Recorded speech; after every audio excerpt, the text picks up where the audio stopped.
Breaking news mga ka-adventure, Casimero versus Saul Sanchez tuloy na sa October 13.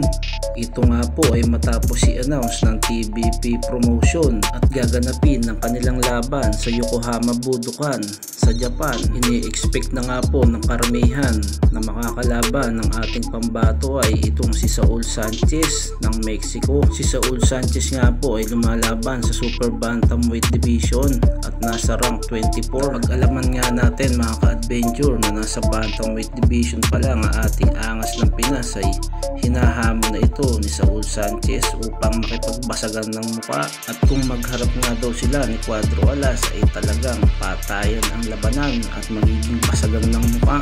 At dahil ngayong tuloy na nga ang kanilang laban, ito kaya ay mapatunayan ni Saul Sanchez na magbibigay siya ng isang napakagandang laban sa ating kababayan, o magiging pataba lang si Saul Sanchez sa record ni Cuadro Alas kagaya ng iba na sa kanya ay nag-angas. Sa kabilang banda naman mga ka-adventure, ang kanilang co-main event ay si Kyoto Kyokuchi versus Vince Paras. Ito ay kanilang rematch. Susubukan makabawi ng Japanese fighter sa ating kababayan na tumalo sa kanya nung kanilang huling pagharap. At ito pa nga po ang co-main event sa kanilang laban.